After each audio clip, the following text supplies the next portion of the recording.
now come to order.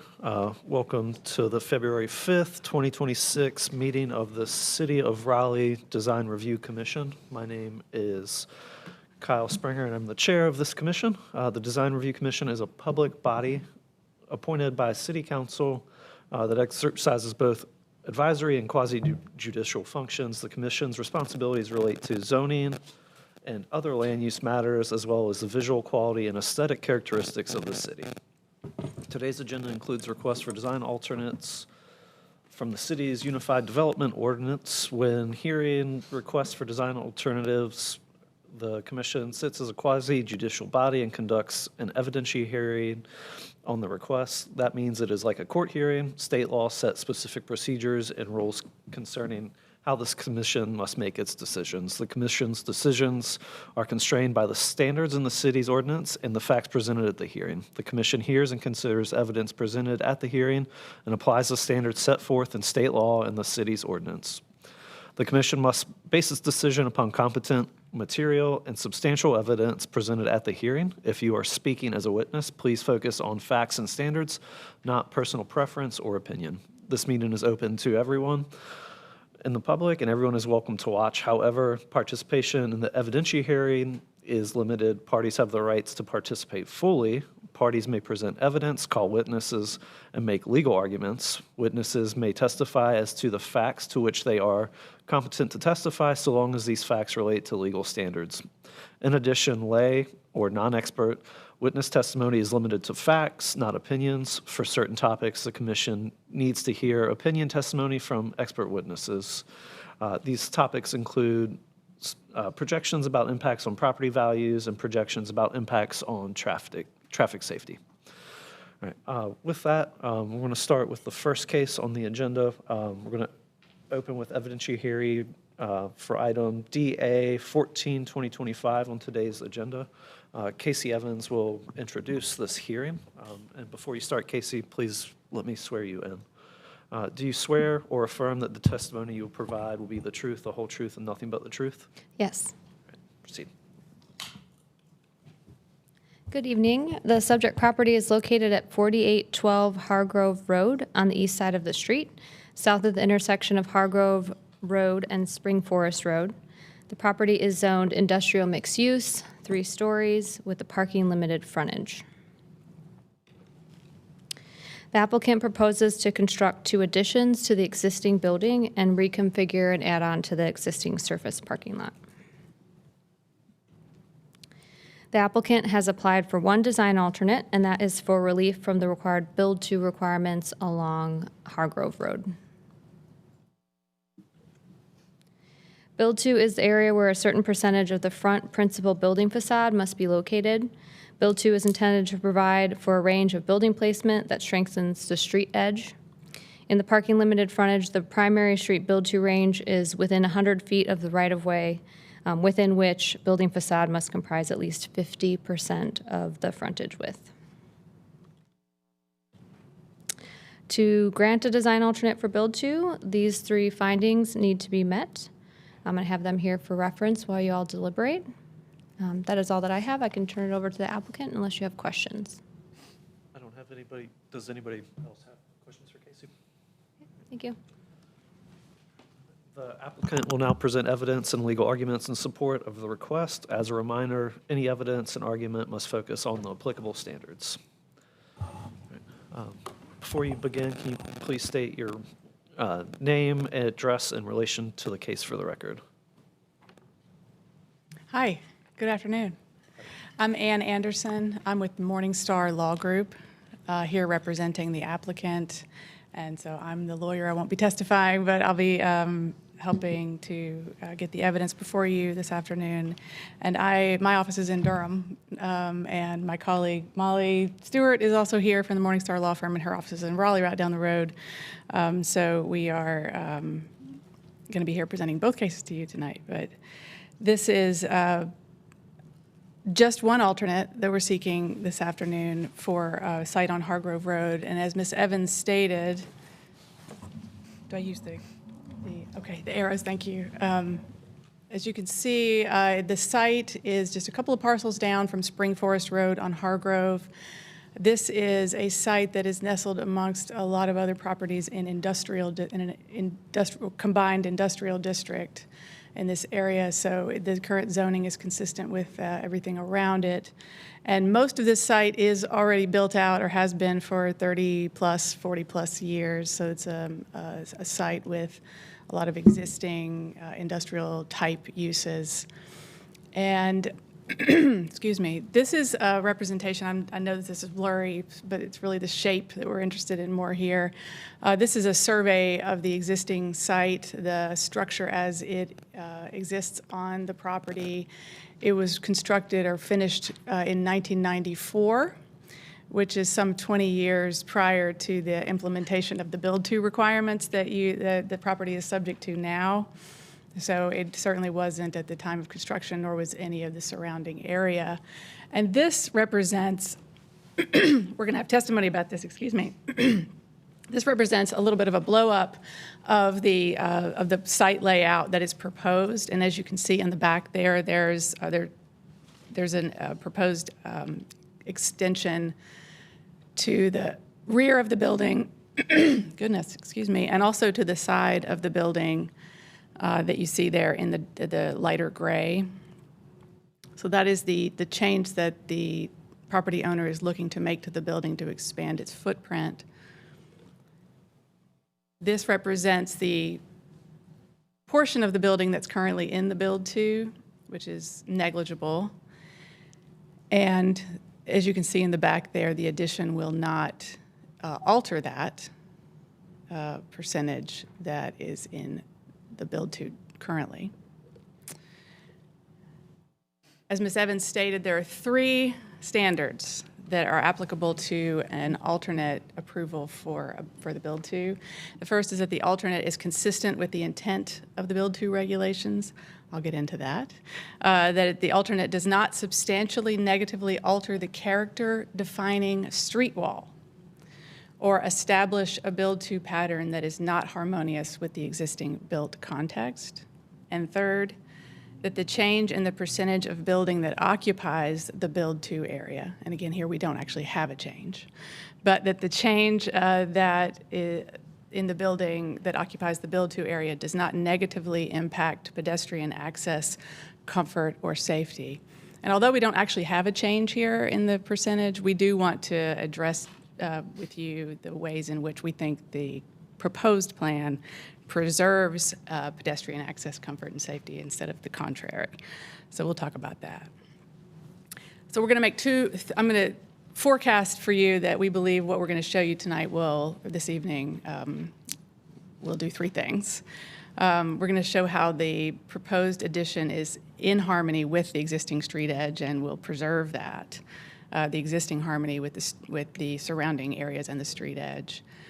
Also, that the reason for the owner to expand their building is to expand uses that already exist in the rear of the building, and therefore it would be problematic, illogical, non-economical to put those uses in the front of the building, which would substantially alter the looks of the facade. And that is the current building. And then third, that the existing pedestrian comfort that on the site, which has a substantial tree presence, would be dramatically altered by having to comply with the build-to requirement that is in place in 2026.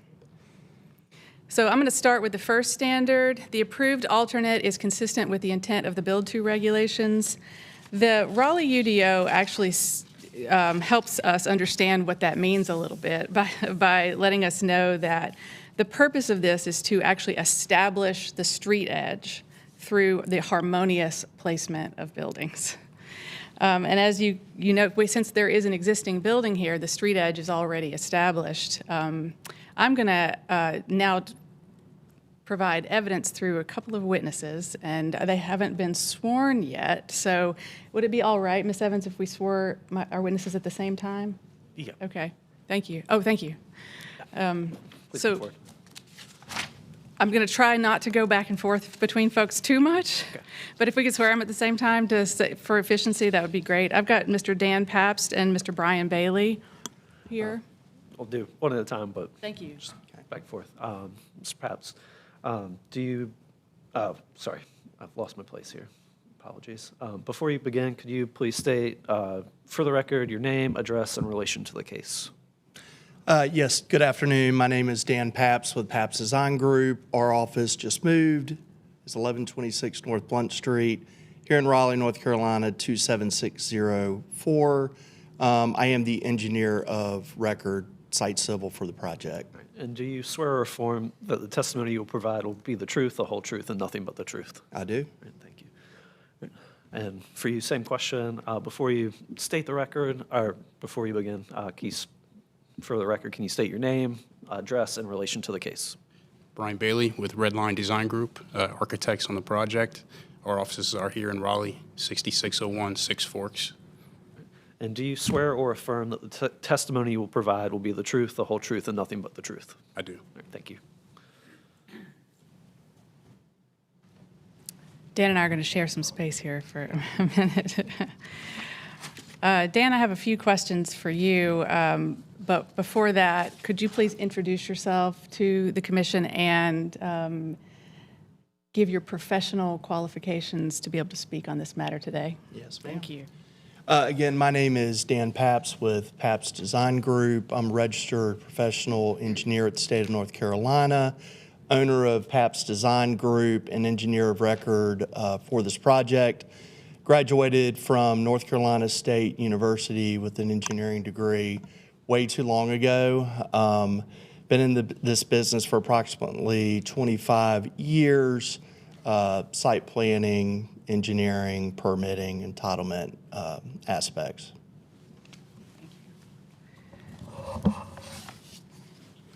Mr. Pabst, do you hold the professional qualifications appropriate to testify regarding Raleigh's Build 2 requirements? I do. At this time, I'd like to tender Mr. Pabst as an expert in the site plan and related matters related to the Build 2 requirement. Accepted, Thank you very much. All right, I'm going to look at a couple of exhibits here with you and ask you a few questions. Actually, let's go back to this one. Do you recognize this as the site layout sheet in the administrative site plan approval packet that is actually before the City of Raleigh already on this matter? I do. While we have it up here, I'm actually going to switch to the next slide really quickly. Do you recognize this as the tree conservation area plan that that overlays the site plan that's proposed for this site? Yes, it is. And did your office prepare the site plan packet for this matter, the administrative matter before the city? Yes, we did. Thank you. So going back to this one, can you tell us your opinions about how the current site plan layout meets the first standard for a Build 2 alternate in Raleigh, that it is consistent with the intent of the Build 2 requirements by preserving, establishing the street edge and preserving the harmonious placement of buildings? Yes, I can. So, answer to your question here is that along this segment of Hargrove Road, the street edge is defined by consistent setbacks, landscape frontage, rather than buildings being placed close to or in proximity to the sidewalk and right-of-way. And our design aligns with and reinforces that existing and harmonious pattern. Sorry, I find my arrows here. There we go. Mr. Pabst, did you prepare the exhibit that's on the screen right now? Yes, ma'am, I did. Can you tell the commission what this represents and how it contributes to the testimony that you just gave? Yes, I can. So the exhibit that you see on your screen essentially shows a 100-foot Build 2 line on both the east and west side of Hargrove Road. It also shows other structures that were built and constructed around the same time as this structure. Also shows that most of the structures are not in compliance with the current Build 2 requirements. In fact, the ones on the north are completely out of it, and the ones to the south that are within it are under the 50% build-to requirement.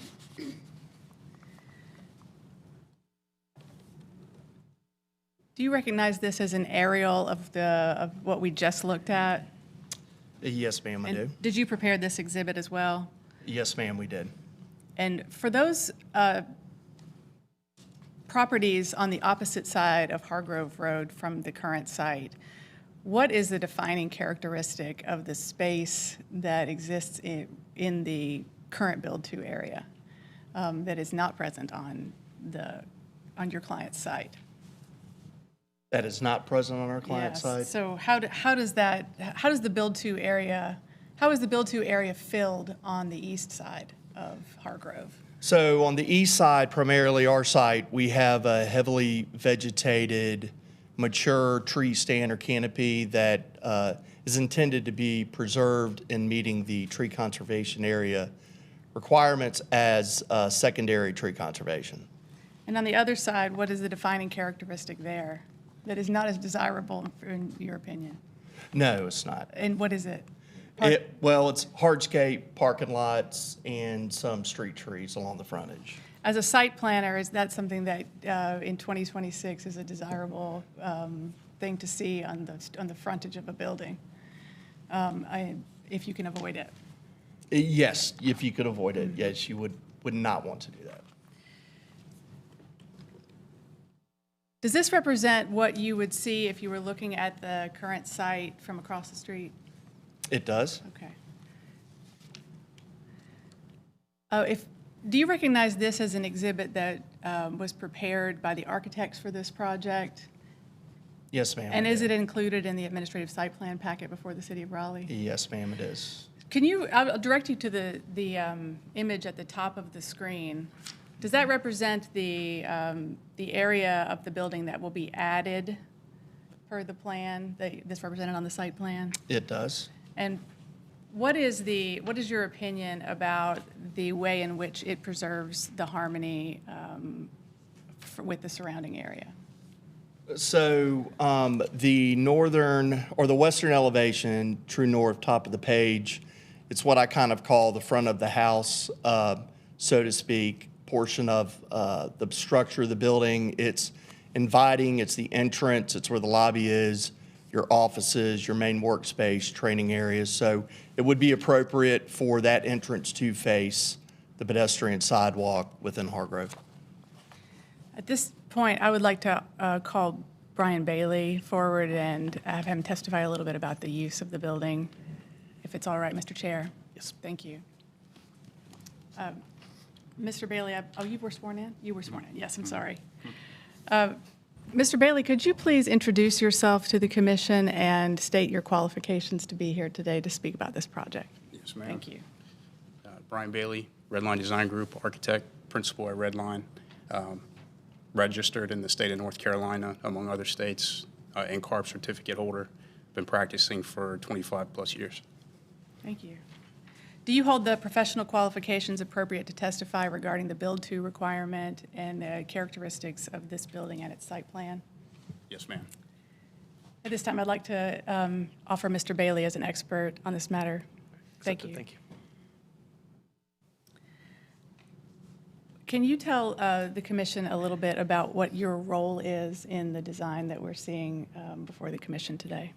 Absolutely. Thank you. So as the architect, we work with the client to develop the space plan, the program for their intended addition.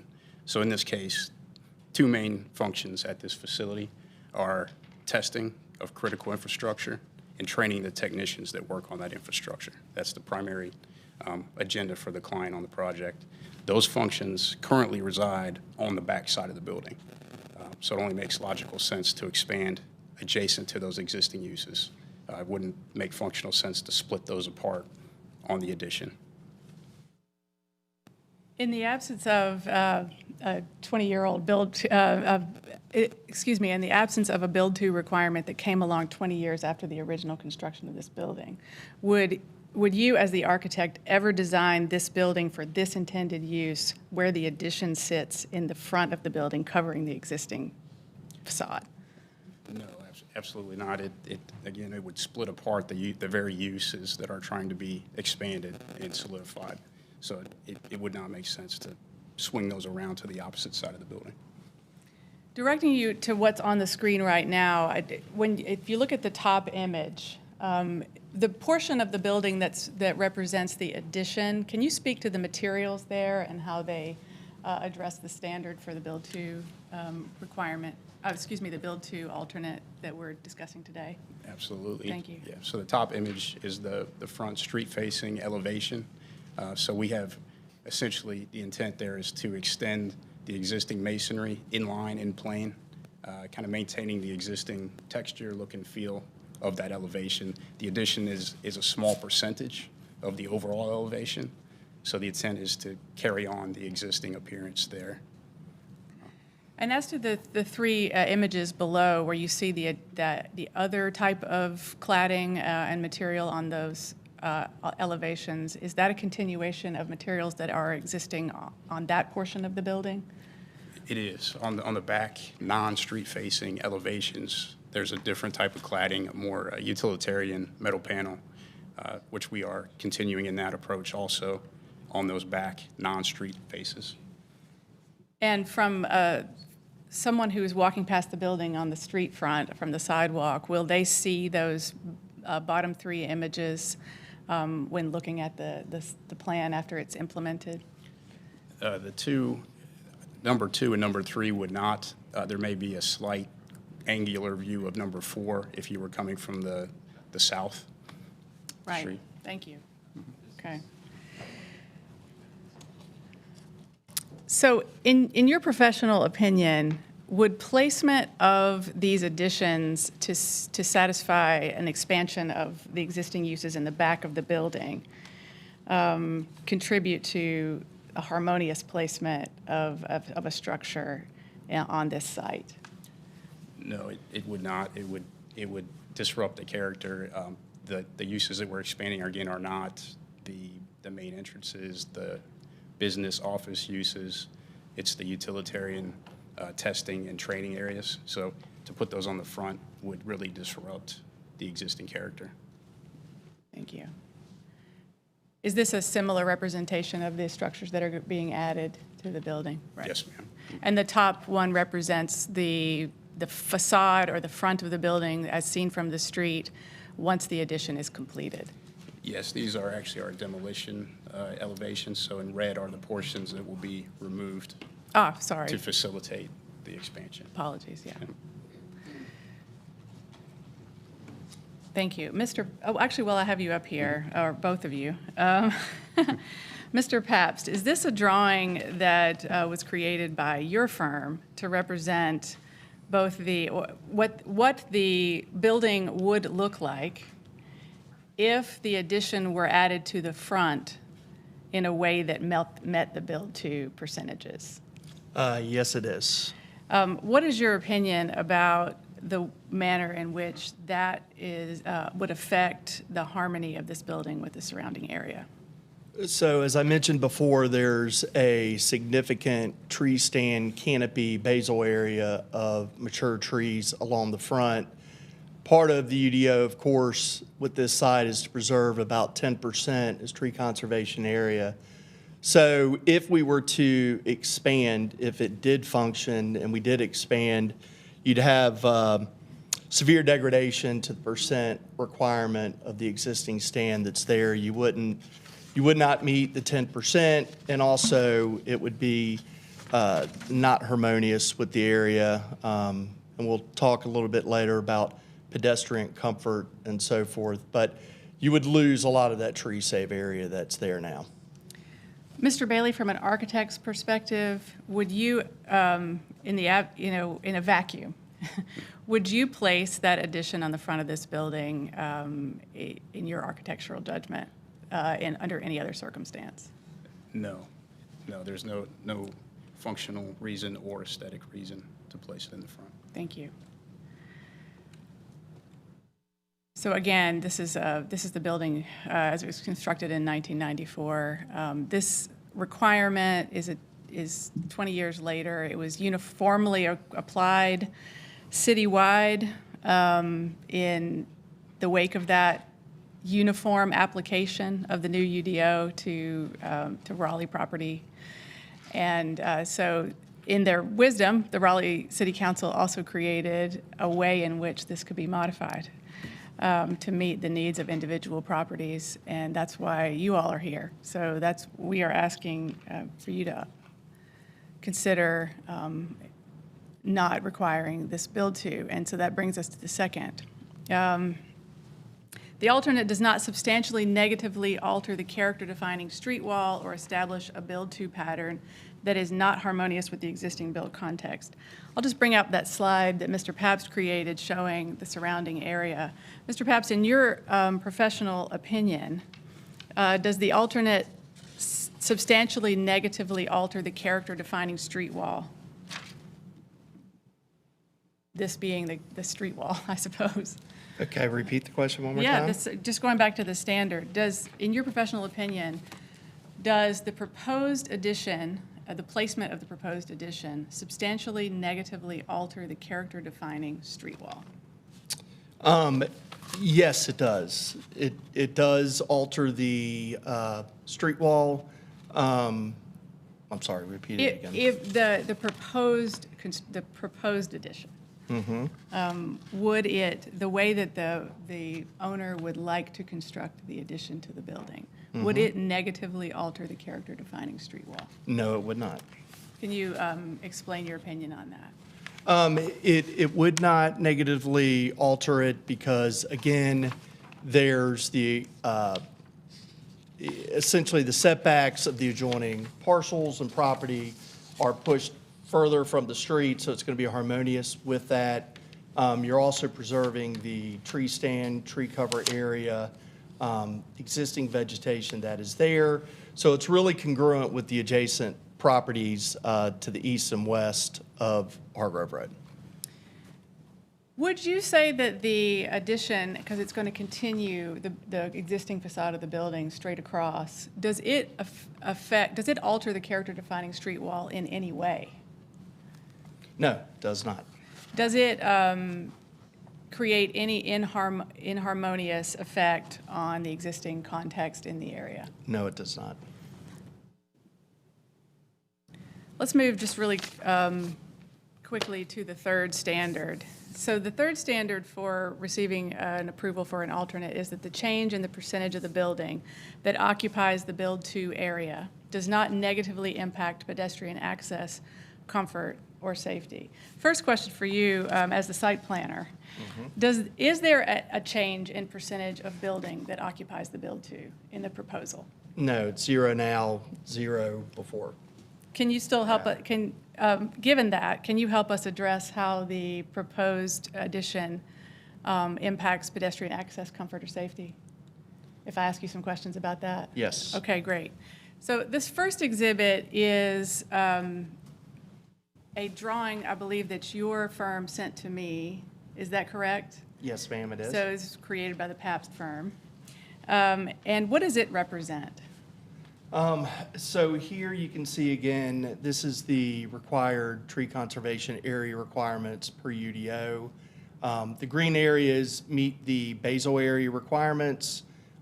Therefore, they are preserved, trying to hit a target of 10%. And then you do see other significant stands that might not meet for various reasons, but are still going to be preserved that would be impacted if you expanded to the west.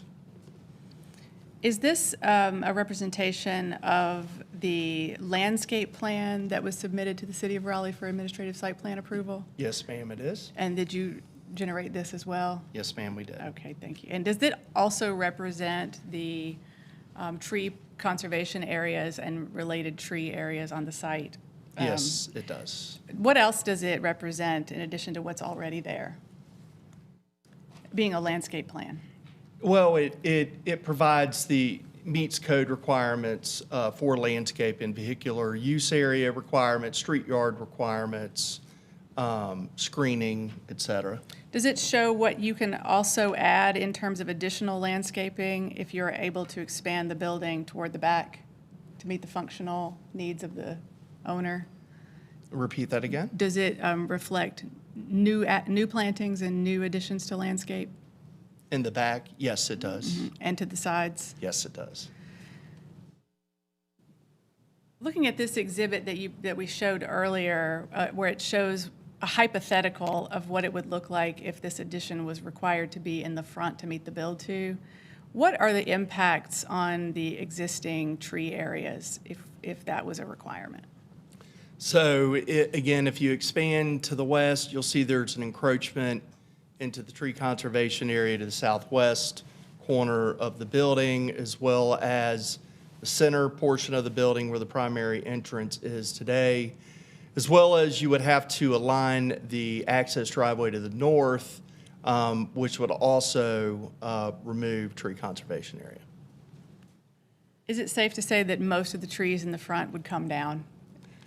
It is, and even though some of the areas that are not highlighted in red, just the impacts of the construction and the root zone, most likely they wouldn't survive as well. The trees would not survive? Okay, thank you. Do you recognize this as an aerial view of the site, a satellite aerial? Yes, ma'am, I do. I'm going to zoom in on this just a little bit closer to the existing site. Do you recognize that tree stand in the front as what exists on the site today? Yes. And in your opinion, does it provide a substantial amount of shade, tree cover and shade for the sidewalk that runs along the frontage of the building? It does. Is this the same view from an angle, also showing substantial shade from that tree stand? Yes, ma'am, it is. And in your opinion, what would be the effect on that particular amenity, the shade from the trees? What would be the effect on that of having to include this addition on the front of the building covering the existing facade? So again, you would end up removing or losing a lot of that existing mature vegetation, and with it, the pedestrian comfort that might come from it, and the enjoyment of it in both the amenity space and the pedestrian corridors. And I think from your testimony earlier, you established that the trees that exist on both sides of that existing driveway would be affected by a redesign to place the addition on the front of the building. Yes, ma'am. If you extend out toward the front, you're going to encroach into the existing circulation. You would have to realign that. Engineering, transportation, when you do that, would prefer that we line up directly to the west. And by doing so, then you're going to lose the tree stand to the northwest corner. And is this a zoom from the same angle? Yes, ma'am, it is. Okay, thank you. Again, going back to the site plan layout sheet, is that represented here? What is before the City of Raleigh for the administrative site plan approval? Yes, ma'am, it is. I'm going to zoom in really quickly on a portion of that and ask you to see if I am correctly representing something here. If I point these arrows toward these parts of the property and the existing proposed site plan, does this represent the tree conservation areas that will be able to be preserved with the proposed plan? Yes, it does. And in terms of the red arrow or the rust-colored arrow there, does that represent the outdoor amenity area that will be preserved with the proposed plan? Yes, ma'am, it does. And can you speak to what those blue arrows represent? So the blue arrows, that is your pedestrian connection to both the street, the front of the building, the front of the house, as I said earlier, which again is providing safe circulation from the parking toward the front entrance as well as to the public right-of-way. In your opinion, are these features of the proposed plan that are beneficial to pedestrian comfort, access, and safety? Yes, ma'am.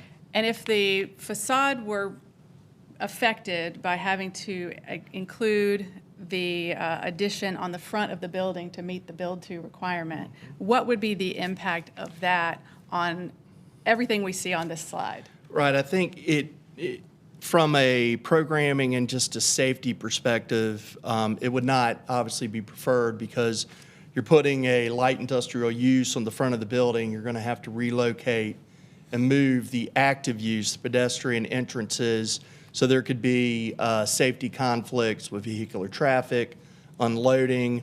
It makes sense to have that at the front of the building, again, to kind of show that front of the house perspective, sidewalk to the preferred parking, and it keeps the pedestrians away from the industrial side of the project.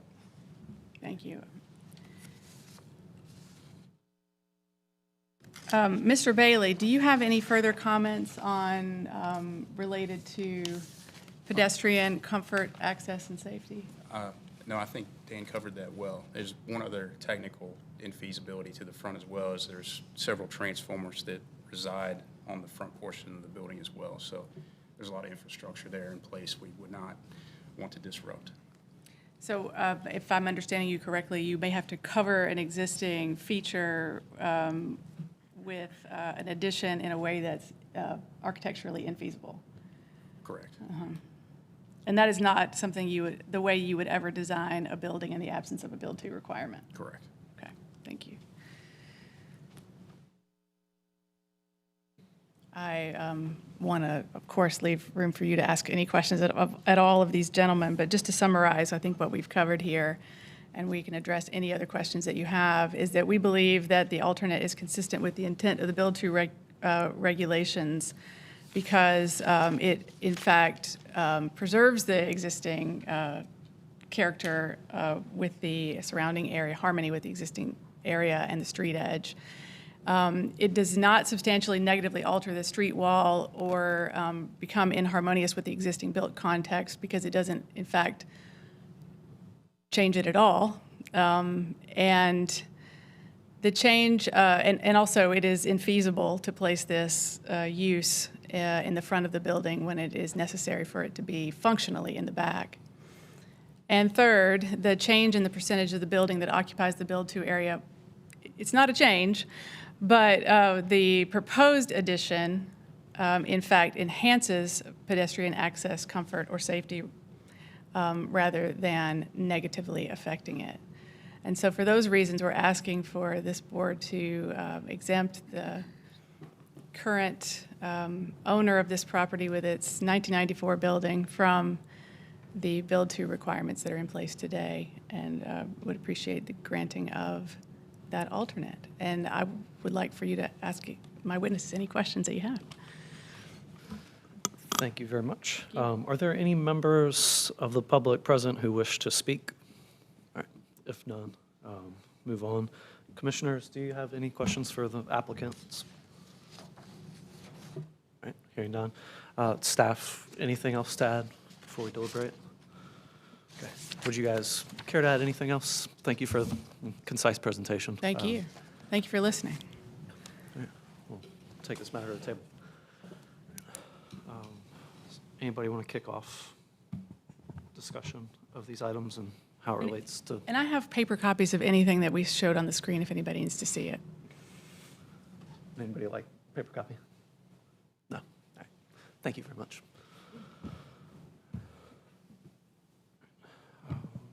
I'll just say I feel like this seems like a perfectly reasonable proposal and a very comprehensive presentation. Agree. Appreciate the Agree. exhibits presented showing what compliance with the UDO's guidelines would mean, how that would upset the existing character of the site and also kind of bring it out of character with the rest of the buildings in the area. I think the proposal makes a lot of sense.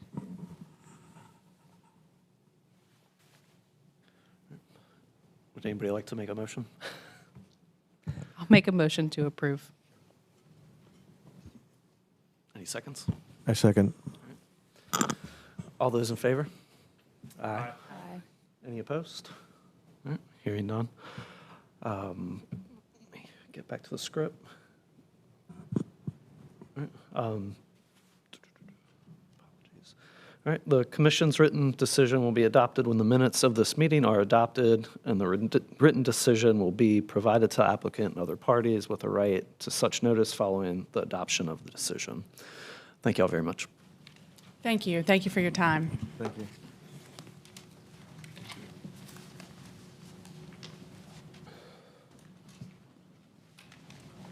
Does anybody need to leave before we start this next case? No, I've got to leave around 10 minutes to 6, but I'm good for now. Okay.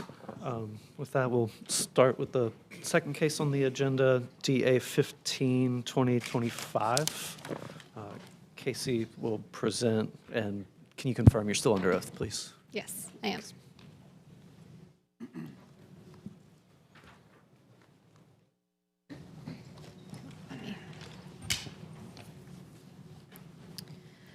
The subject property here is located at 910 Birch Ridge Drive on the west side of the street, south of the intersection of Birch Ridge Drive and Pool Road. The property is zoned commercial mixed use, 3 stories, in the SHOD 1 overlay district. The applicant is proposing to construct a 1-story multi-tenant building with surface parking and a drive-through.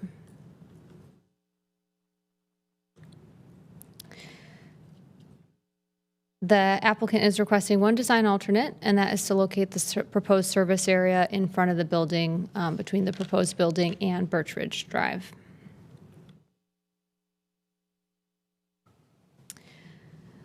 The service area regulations require that service areas be located to the side or rear of buildings and be screened from adjacent properties and right-of-way.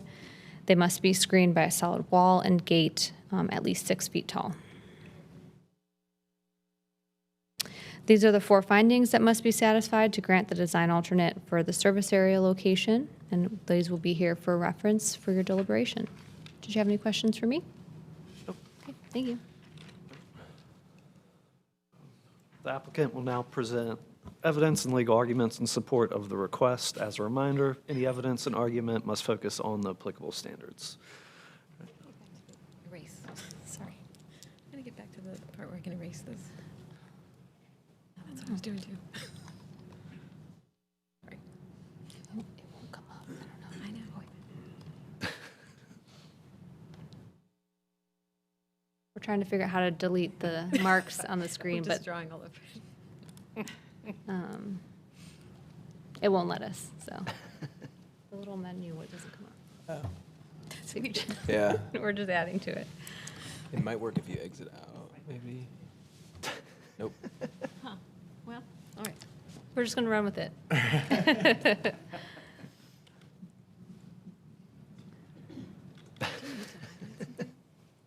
Like, I was planning to use it to draw. Maybe I'll just. Yeah. All right. All right, before we begin, can you Sure. please state your name, address, in relation to the case for the record? Of course, Molly Stewart, Morningstar Law Group, 434 Fayetteville Street in Raleigh. I'm the attorney on the matter representing the applicant. I would like to begin by requesting that our application and presentation materials today be admitted to the record. Accepted. Thank you. We do have one witness today, Ross Massey from Swift Partners. I'd like to invite him up. Hi, I'm Ross Massey with Swift Partners, Director of Civil Engineering, located at Sworn in first. It's okay. Go ahead. You're providing the information I was going to ask for. So if you'll just finish stating your address in relation to the case. Yeah, 424 South Dawson Street in Raleigh. I'm the engineer of record for this case. All right. And do you swear or affirm that the testimony you'll provide will be the truth, the whole truth, and nothing but the truth? I do. Thank you.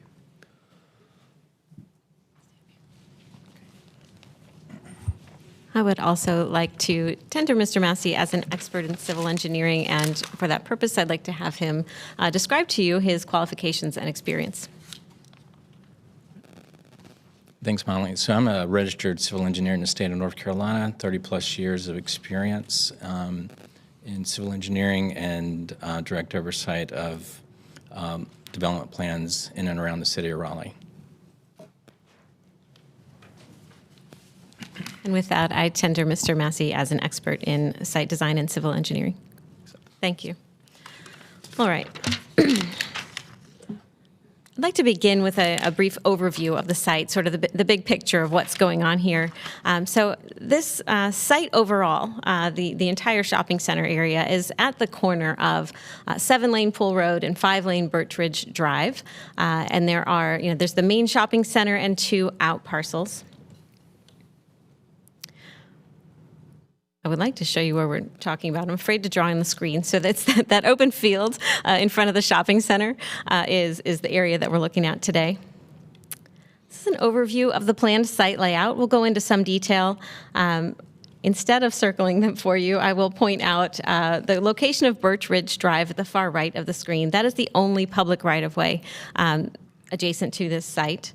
We also have along Birch Ridge, we see with the thick dotted line there, that is the tree conservation area. Behind it, a stormwater control measure.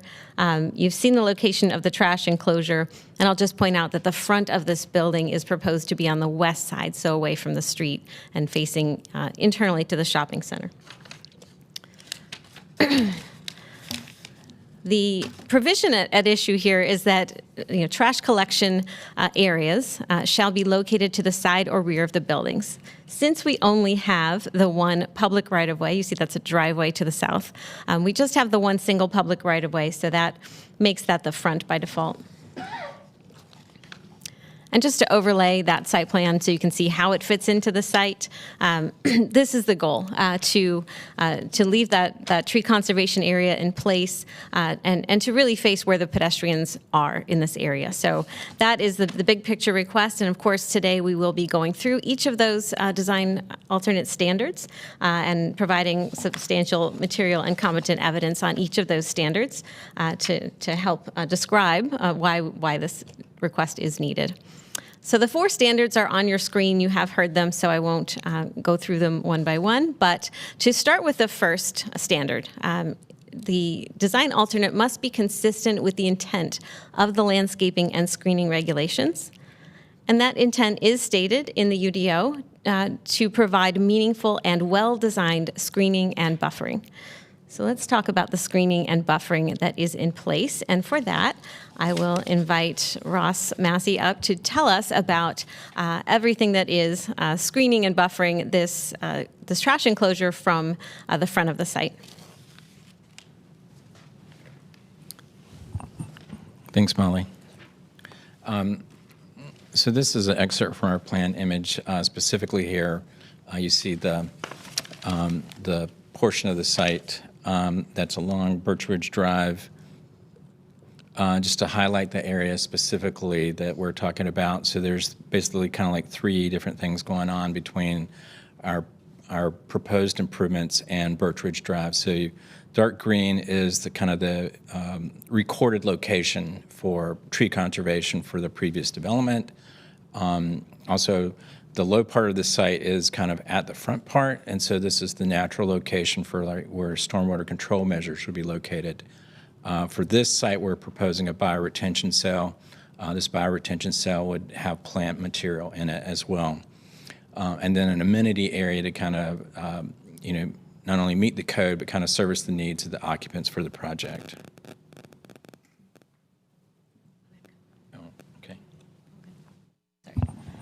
Ross, can you tell us how far that trash enclosure is from the right-of-way? So trash enclosure, so obviously the right-of-way is at an angle, but if you look at the midpoint to the right-of-way, trash enclosure is about 130 feet.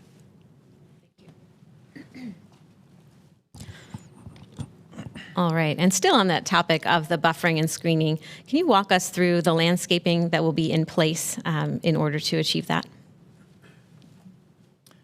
Right, so this is an excerpt from our landscape plan for the project. And so in addition to like the existing tree conservation area, which is fairly, thickly wooded in there, even though it's kind of a smaller tree conservation area, is kind of the biggest separation. But in addition, we wanted to make sure that we had a robust planting plan, since this building pretty much is kind of like visible from all sides. So, but most of the plants that you see here on either side of the driveway are comprised of evergreen plant materials that are going to average probably in height anywhere from like 3 to like 8 feet at maturity. So this planting plan was intended to provide like some visual interest. So it's not like one just plant. And so these plants were selected not only to be like more like native type species, easy to maintain, but also to provide attractiveness. And so we've got wax myrtles and Burford hollies on the east side, and we have laurel immediately around the enclosure itself.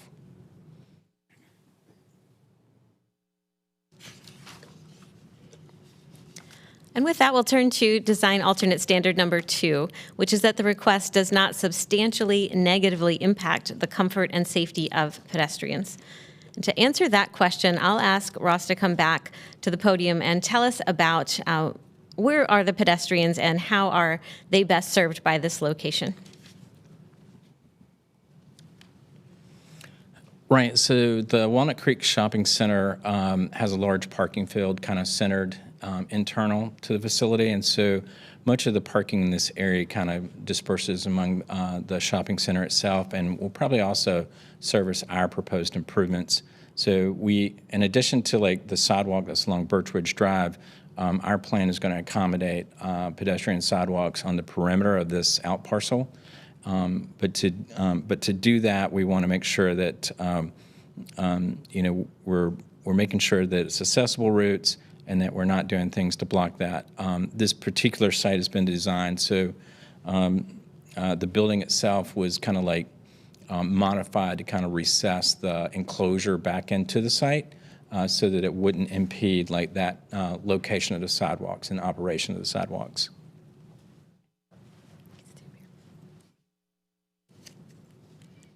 And Ross, what would happen if the trash enclosure were placed in a location that complies with that provision of the ordinance? Thanks, Molly. So specifically, since this building is designed to kind of operate internally facing with the center itself, if we place the enclosure, and maybe is there a slide after this one? So the center itself, so essentially it'd be putting the dumpster in front of the building. And so, and you'll see on our site plan that, we really don't want to kind of impede the parking area for the building. And so it would, since this is kind of a suburban shopping center nature. Yeah, that's good. Thanks. Thanks, Molly. Sorry, you're looking for that. Yep. So you can see the parking area and for what we call our front, trying to locate a dumpster within that parking field would, one, kind of remove some of the parking to kind of support the project itself, but also would kind of be like a visual negative because in this case, the back of the building operates as the front.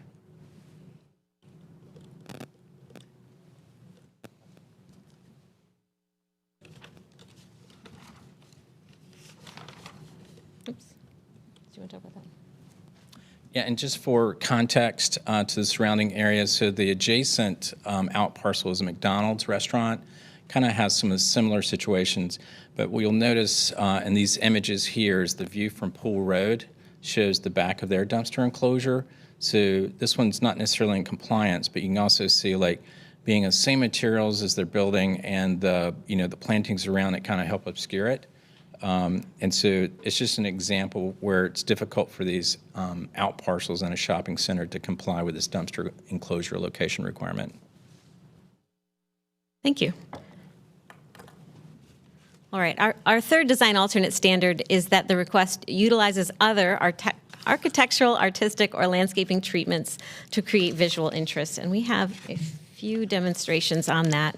Ross, can you talk to us about the materials being used on this enclosure?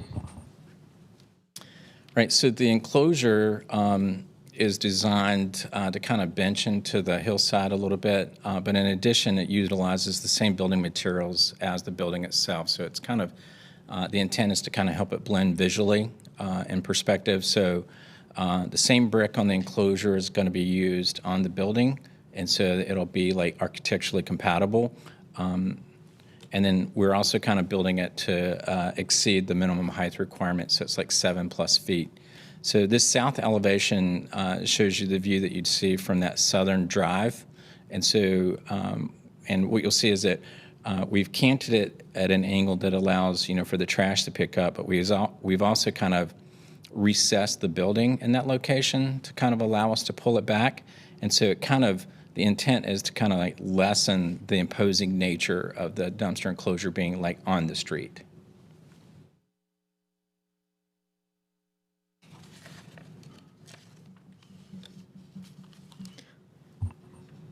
So we have already discussed the extensive proposed plantings. I don't know if you have anything to add on that, or just okay. I don't think we need to go through that again. So between the high-quality masonry materials that match the building, as well as the extensive landscaping, we've seen that this standard number 3 has also been met. So to move on to our 4th design alternate standard, the request must be considered equal to or better than the standard. We have already heard that putting the enclosure to the rear or side of the building would put it internal to the site, sort of getting in the way of where the pedestrians actually are in this area. So you heard that from Ross earlier. I'll also ask Ross to come back and tell us about the design of the building and how that also works with this location. So things that I'd point out is that, we've tried to design this west-facing elevation to kind of work within the center itself so that the buildings, from a market perspective, face each other. And so it really kind of creates that market synergy that you need to kind of work with the existing parking field. The building itself is kind of built with high-quality materials. So we're basically treating each side of the building with quality, brick materials, copings, awnings, and then articulations and materials. And then, you'll notice if you look at the site plan intently, there's about a 10-foot fall across the site. And so you'll notice that we have some elevation change, which kind of takes place on this, closer to the southern end of the site.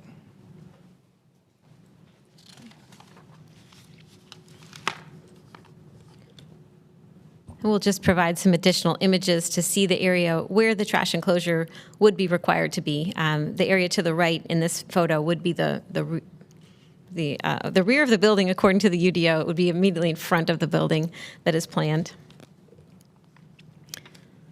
And just looking at the shopping center itself, you can see that the enclosure would, in this location, be visible from the vast majority of the pedestrian traffic in that area. So as we previewed, we have heard competent material and substantial evidence on each of the 4 design alternate standards, which flow from a couple of factors. One, you see that tree conservation area that is already recorded based on the topography of the site. The stormwater control measure also needs to be over there. So in order to best serve pedestrians, it's simply not possible to turn that building toward the street and make it more pedestrian friendly in that respect. So turning it in toward the center itself and bringing the center of activity in that direction sort of moves where it makes sense to put this enclosure. So we thank you for your time and listening, and we look forward to your questions. Thank you for the presentation. Are there any members of the public present who wish to speak? Hearing none. Commissioners, do you guys have any questions for the applicant? I've got one. I'm just wondering if you could tell us if you considered, instead of facing the building to the west towards the shopping center itself, but face it to the north towards the McDonald's? Right, so that might be like an obvious consideration for the site, and it's a little bit difficult to kind of understand specifically on how best to make this retail building best operate.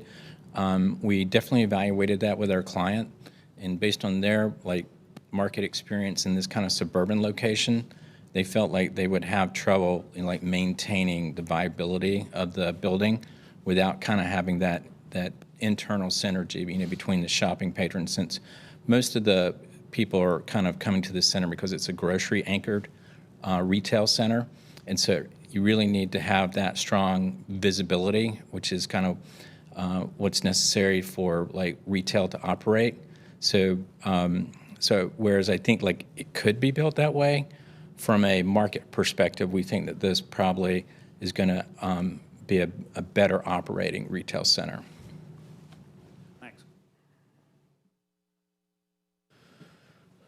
Staff, do you have any further points? How is the drive-through working? You have it noticed as a drive-through, so you go there and So I'll just go to the site plan. So, all right. So this is a one-way drive-through, and so the idea is that you would access from the south side, and then the actual drive-through would be located on the northern space for this building, and so this particular building doesn't necessarily have known tenants yet. So what we're trying to do is we realize that there's high demand for drive-through opportunities in this area. So we're trying to plan for that eventual need. But the actual window pickups for that drive-through would be on the north side of the building. And what is the curb for parking? How you're opening up the curb on the drive-through? Right. What is that for? So, I don't know if I understand. So but you have a drive-through. You're going northwest, but you also have a curb. It looks like parking. Is that the intent? so that's a loading space. Loading. And so each one of these individual retail spaces would have a need to kind of have regular loading, and so we're trying to avoid having front access of loading materials through the building. So this would allow the patrons for the building to kind of have rear access for loading. I see. And when that loading comes in, they'll still follow the one way and get out. That's sort of. correct. So it'll be a one-way access only. And how is the trash working when they pick up the trash? How does that sort of Right. So operation work? yeah, as we noticed, like the trash trucks have a pretty long wheelbase to them, and so they don't turn as tight as a typical passenger vehicle. And so you'll notice that the trash enclosure is at an angle to the roadway, and that's to lessen the turning movement that you need. And so we've used our vehicle turning analysis software to make sure that this angle works with the trash truck pickup. And then we've also vetted that with the private hauler to make sure that this would meet their pickup standards. Did you include that diagram? Do we include that diagram? Yeah, I don't think we have that turning movement, but it is in our overall plan set submitted to the city. I guess, how does it get out of there? I mean, it goes forward, I see, and it's like a straightforward pickup, and then it backs up. Right, so they have different types of trash pickups. For this case, it's like an 8 cubic yard dumpster enclosure, and so those have a front-loaded attachment, and it lifts up, and the truck kind of lifts it up and dumps it over the top of the truck. And so it'll pull forward, and then, lift that dumpster enclosure over it, empty it, and then place it back down in place, and then they back up into that drive aisle. And so in this case, this is a private drive aisle, not a public street. So it's a code compliant approach. Okay, so that's not, that back street is private? It is. It's a private drive for the shopping center. Okay. I think that helps a lot, because if it was a main, you're sort of greeting everybody going to the shopping center with this dumpster that probably will have the swings open and not be as neat as the elevation. So if it's a private, I think it helps a lot. So And in addition, like I would point out too, like because it's a private pickup, we can schedule our pickups so it's in non-peak hours for traffic. okay. And how often are the pickups? So it's really dependent upon the actual tenant needs, and I think the tenant mix for this building is still being determined. So oftentimes we'll see for a facility like this is that it's picked up once a week, but if they have like a high, if they have, say, multiple restaurants, I would envision that they would have multiple pickups weekly. So Okay. it'll probably be between 1 to 2, most likely.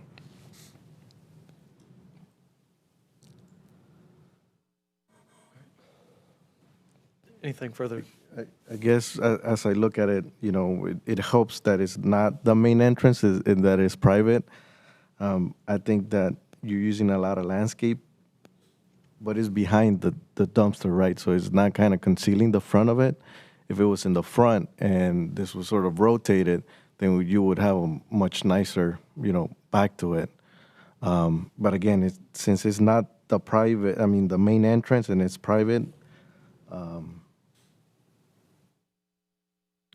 I'd just like to note that Yeah, the only front the UDO yeah. recognizes here is towards Birch Ridge, Yeah. and there's quite a bit of landscaping toward the front. Okay. Yeah. Thank you. Thank you. And did you share the heights of the different plantings, both existing and new, that are facing Birch Ridge? So 7 feet 4 inches. Of For the plantings. Oh, for the landscaping? Apologies. Where's our landscape plan? Right. So the wax myrtles that you see, which are these shrubs right in here, these will a mature height's going to be like 8 to 10. These Burford hollies probably have a mature height of about like 4 to 6. The laurel has a mature height of about 8 feet.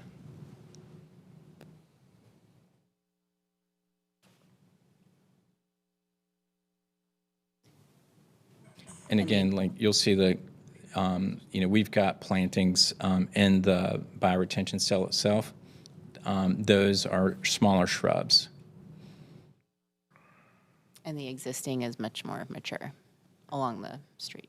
So the tree conservation area, which is this crosshatched area, that's basically mature tree cover, and so it's pretty heavily wooded, but it's a mix of like hardwoods and pine trees.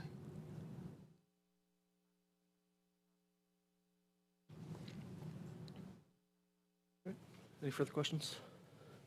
All right, applicant, do you have anything additional you want to add before we take the matter to the table? No, we've appreciated the thorough discussion.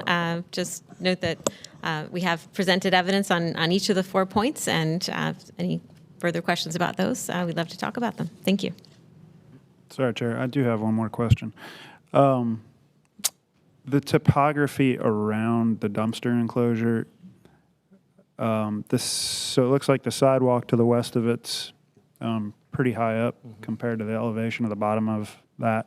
What about to the north?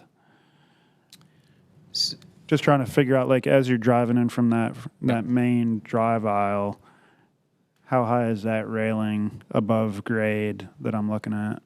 So and I'm sorry, I don't have a grading plan to represent here. Well, you can see, I guess, the existing contours there, but so there's about a 10-foot elevation difference from the north elevation to the south elevation. And so think about the finished floor for the building is probably about 8 feet above the grade of the, yeah. Keep going. Oh, before, earlier. Yeah, right here. So, so you can see where that pedestrian access is along the rear of the building there. Those steps go to like the finished floor of the building. And so essentially like this dumpster enclosure is kind of banked into like the hill. And so the grade will change like about like 2 to 5 feet on the sides of the enclosure. But when you get past the dumpster, that grade becomes more gradual because the site comes up to grade at about like a 5% slope along the rear. And so the idea is like most of the grade change for the site itself is kind of pushed to this southern elevation. And I think there's a benefit really to the dumpster in this location because it becomes somewhat hidden in that slope. Thanks. Yeah, we've actually got a grading plan in our packet that I just found. Kyle, thank you, Kyle. Thank you all again. Casey, could you pull up the slide that has the 4 findings for our discussion? Thank you.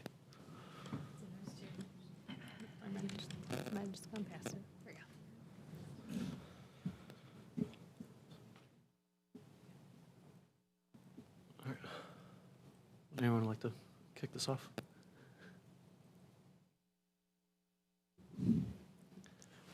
No, you got opinions, Kate.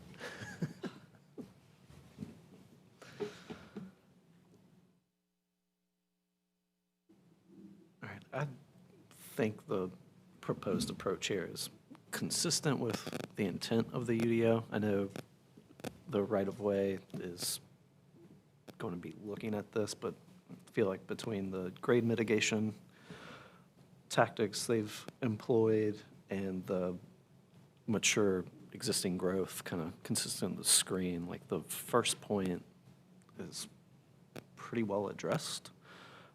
Not really seeing anything that increases or decreases pedestrian safety or comfort from what is existing on the site. I don't know if that's exactly the measure with which we should be looking at this, but given that that is a private drive, somewhat limited access, I think it's a fair proposal for handling the requirements of getting waste away from the site.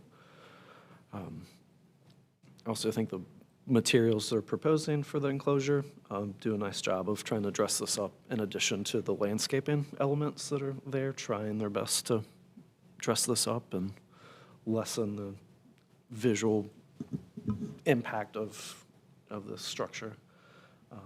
And then as far as being equal or better to the standard, I think going above the minimum height requirements and again, the higher finishes that they are employing here, or proposing to employ here, do a good job of addressing that point.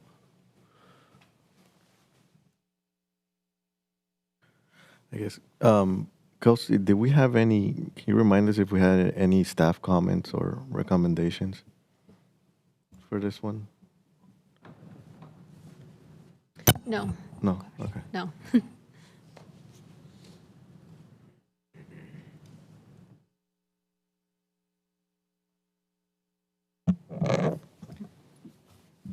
I think what I'm trying to think through is what our future implications of moving it there, and maybe that's not what I'm supposed to be thinking about. But like, they don't, as far as I know, have control of the neighboring site, so what if the neighboring site completely changes its use? What happens then? Is there a zoning Et cetera, et plan in cetera. there that shows what the adjacent lot is But I zoned to? do like the design of how you've treated the solution. Yeah, I mean, at the end of the day, somebody's going to be looking at the trash enclosure, right? And I think even if the retail guys and developers know their business better than I do, even if you rotated it so it was facing north and then that trash enclosure would be on the same side facing that property to the south, it would be in the same condition. I think at least where it is on the proposed plan, it's kind of built into the side of a hill and screened from anybody that's really to the north as they drive into the center. Anybody that's really going to see it is coming in that southern entrance. And the screening for it, the wall that they built, is going to be taller than the minimum standard in the code, to your point, Kyle. And it's like, oh, so close to being on the side of the building versus the the back.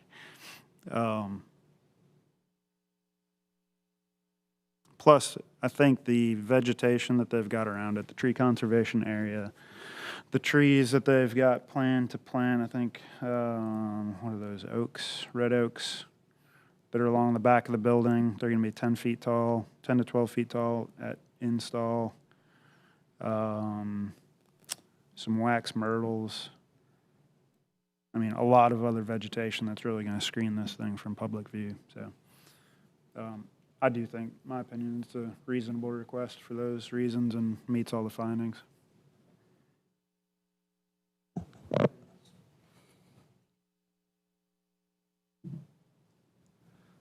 Would anybody like to make a motion? Yeah, I'll move to approve as presented. Any seconds? Second. All those in favor? Aye. Aye. Any opposed? All right. Hearing none. The commission's written decision will be adopted when the minutes of this meeting are adopted. and written decision will be provided to the applicant and other parties with a right to such notice following the adoption of the decision. Thank you all very much. Thank you. Moving on with the agenda, Chris, if you need to take your leave. I think we've got Stick around for a couple more minutes, thanks. approval of minutes from January's meeting. Has everybody gotten a chance to read those? Any proposed alterations, amendments, changes to the meetings as drafted? Would anybody like to make a motion to approve those? Make a motion to approve. Any second? Second. All those in favor? Aye. Aye. Any opposed? All right, hearing none. I guess other business is, Mr. Attorney, do you have anything to share with us? No report, thank you. Thank you. Report of the chair or vice chair. Dave is not here. As we touched on at our last meeting, our next meeting is going to be 2 weeks. I don't know the date of that. I'm not great at math, the 19th. I think at that meeting, we want to review some of the draft, if we've gotten a chance to move on that for the annual report. I think Casey said she was going to distribute that last year's report for us to kind of reference, probably within the next week or two. So if y'all can take a look at the sections that you volunteered to help with and punch up. We'll spend a little time reviewing that in 2 weeks, and then be ready to adopt that more formally at our annual retreat in March. Casey, Keenan, do you guys have anything you would like to share before we adjourn?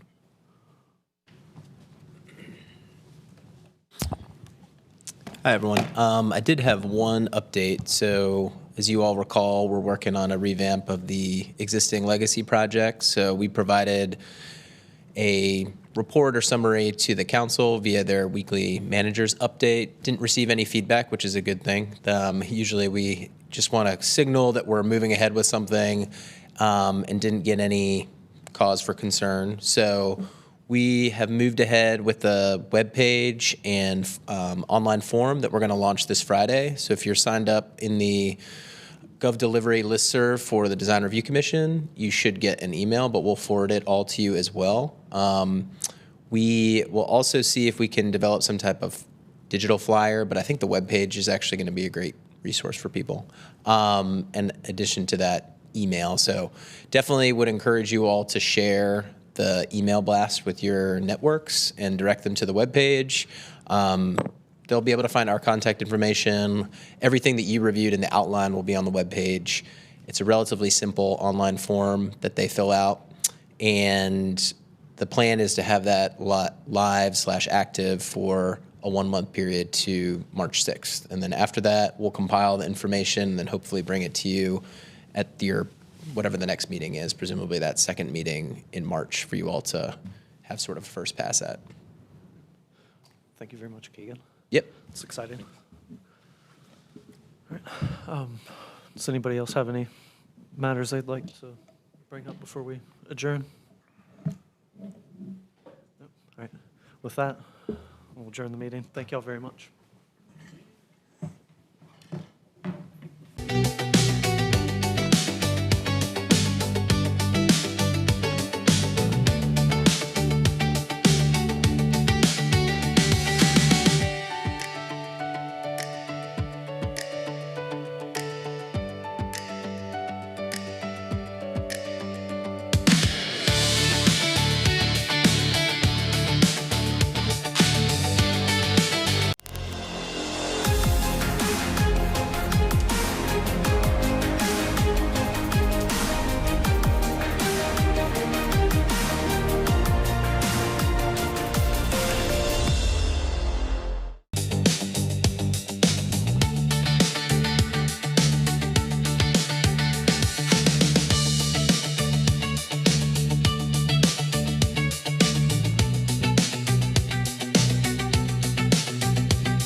for, so we will start the meeting. And first, the Pledge of Allegiance. And Councilor Branch, can we ask you to lead us?